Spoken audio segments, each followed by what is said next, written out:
अस्सलामुअलैकुम नाजरीन, उम्मीद करती हूँ आप लोग खैरियत से होंगे। आज की वीडियो में मैं शेयर करने लगी हूँ आप लोगों से लाहौर की एक मासूम लड़की की कहानी। तो चलिए और आगाज़ करते हैं। आज से 7 साल पहले की बात है। आज से 7 साल पहले एक लड़की जो कि फेसबुक यूज़ करती थी और वो एक ग्रुप में ऐड थी जहाँ पे और भी लोग ऐड थे, और वहाँ पे जैसे कि पोस्ट शेयर होती हैं, कमेंट्स होते हैं, तो वहाँ पे एक लड़का जहाँ पे इनकी बात हुई और कमेंट से गई बात इनबॉक्स तक, और इन दोनों ने एक दूसरे को फॉलो किया और वहाँ पे इनकी बात शुरू हो गई। वहाँ से बात करते करते इनके नंबर एक्सचेंज हो गए और बात आई व्हाट्सएप तक। फिर इनका व्हाट्सएप पे कांटेक्ट शुरू हुआ और इनकी दोस्ती गहरी होती गई और दोस्ती जो है रिलेशनशिप में तब्दील हो गई। चूँकि लड़का भी लाहौर से ताल्लुक़ रखता था और इन दोनों के घर में कोई 40 से 50 मिनट का डिस्टेंस था, तो उसके बाद इनका रिलेशन स्टार्ट हुआ और अच्छा खासा रिलेशनशिप चलता रहा। लड़की का कहना है कि वो लड़का इसकी बहुत ज़्यादा इज्जत करता था, इसके एक फ़ोन कॉल पे वो हाज़िर हो जाता था और इसी तरह इनका रिलेशनशिप चलता रहा। रिलेशनशिप को हुए कोई 3-4 साल। जब 3-4 साल हुए तो उसके बाद, क्योंकि लड़की का कोई भाई नहीं है, एक बाप कमाने वाला है और ये सिर्फ 3 बहनें हैं, तो उनके माँ बाप चाह रहे थे कि अब किसी एक बेटी की शादी हो जाए, क्योंकि हम पे बोझ है, ताकि हम थोड़ा सुकून से सांस ले। बेटियाँ ही हैं, बेटे भी नहीं हैं, कोई अच्छा रिश्ता अगर मिल रहा है तो हम अपनी एक बेटी की शादी कर देते हैं। लड़की नहीं मानी थी। लड़की ने बात की लड़के से और लड़के ने कहा कि मैं फ़िलहाल बिल्कुल भी शादी नहीं कर सकता, तुम इनकार कर दो, हम वेट करेंगे, क्योंकि मुझसे एक बड़ी बहन है, मेरा एक बड़ा भाई है, जब उनकी होगी तो मेरी हो सकती है, अदरवाइज़ पॉसिबल ही नहीं है।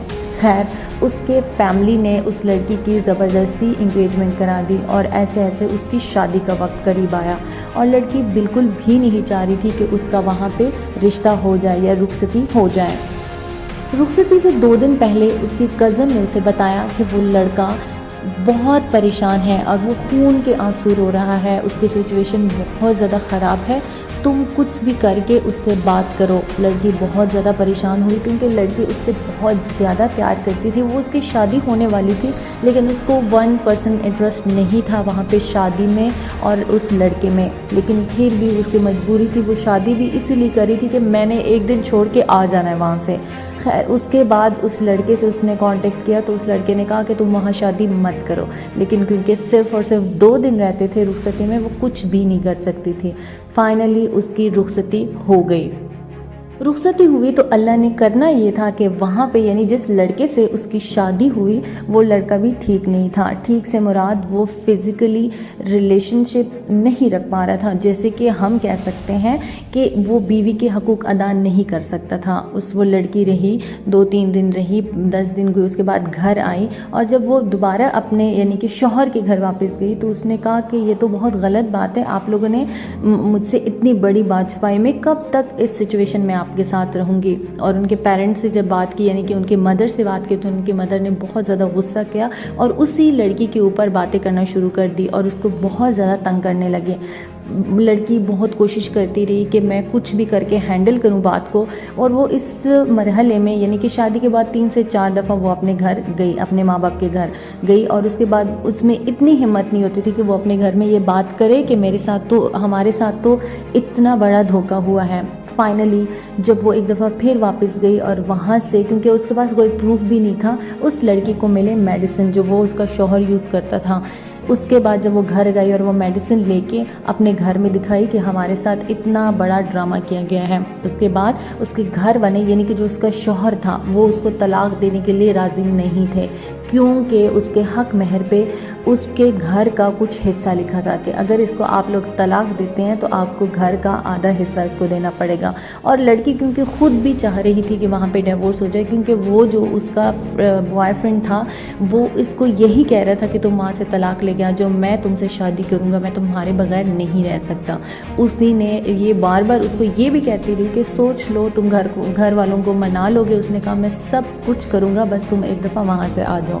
और बात आखिर में पहुँची वहीं पे कि बहुत मुश्किल से जाके डिवोर्स हो गया। और उसने ये कहा उस लड़की ने कि मुझे कुछ भी नहीं चाहिए, कोई हिस्सा नहीं चाहिए, इवन मेरा जो जहेज़ का सामान है वो भी आप लोग रख लें, लेकिन मुझे जलील और ना करें और मुझे छोड़ दें। और ऐसे ही वो उसके घर वाले मान गए और डिवोर्स हो गई।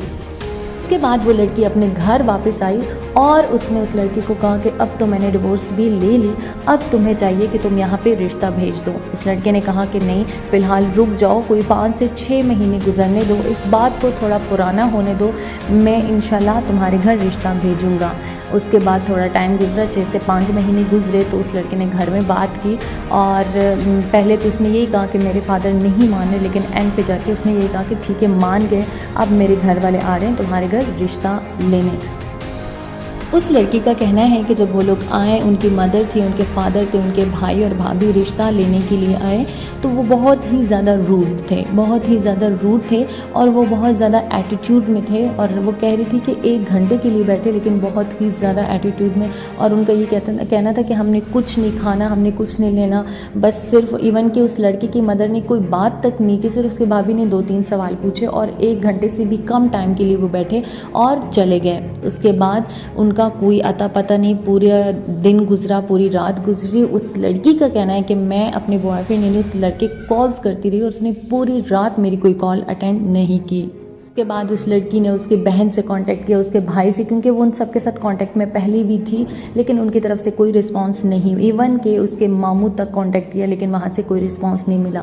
उसके अगले दिन उस लड़के ने कॉल करके कहा कि अब ये रिश्ता कभी भी नहीं हो सकता, क्योंकि मेरे फादर नहीं मान रहे।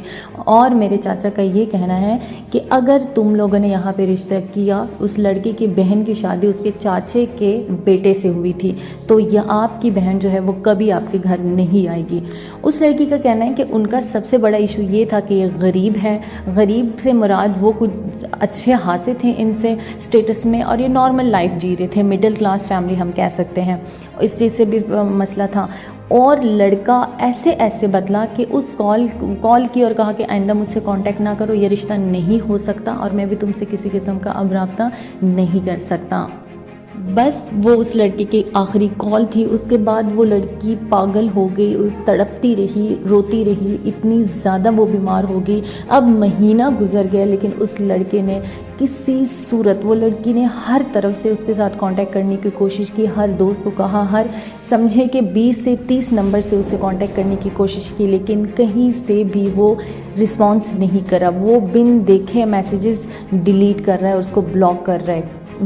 मतलब एक भी मैसेज का उसने अभी तक कोई रिस्पॉन्स उसको नहीं किया, और वो ऐसे गायब हो गया जैसे उसका कोई किसी किस्म के साथ, उसका और इसके साथ कोई रिलेशन ही नहीं था। और फाइनल क्या हुआ कि फ़ाइनल में उस लड़की की लाइफ ख़राब हो गई ना। वो लड़की उससे मेरी बात हुई तो उसकी कंडीशन बहुत ज़्यादा ख़राब है। वो ये कह रही है कि 6-7 साल में इसने जो मेरे लिए किया, इसने जो मुझे दावे किए, कुरान तक पे हाथ रख के मुझे कहा कि मैं तुम्हें कभी नहीं छोड़ूंगा, तो मैं ये चीज़ मुझसे हज़म ही नहीं हो रही। उसके वादे, उसकी कसमें, तो इसने अगर नहीं करना था तो मुझे ये क्यों कहता रहा कि वहाँ से डिवोर्स लेके वापस आ जाओ, मैं तुम ही से शादी करूँगा।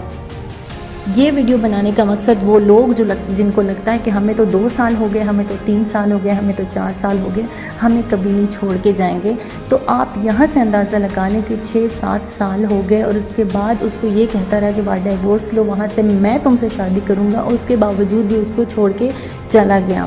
उसके लिए रोता था, उसके लिए बहुत कुछ करता था। तो वो इंसान अगर बदल सकता है तो आपका 2-3 साल का रिलेशन कुछ भी नहीं है। इसीलिए मेरी बहनों से मेरी रिक्वेस्ट है कि मुहतात रहें, किसी पे भी ट्रस्ट ना करें, अल्लाह के सिवा कोई किसी का नहीं है। और ये वक्त अब वो आ चुका है, पहले 2-3 रिश्ते थे जिन पे ट्रस्ट किया जा सकता था, अब कोई किसी का नहीं है।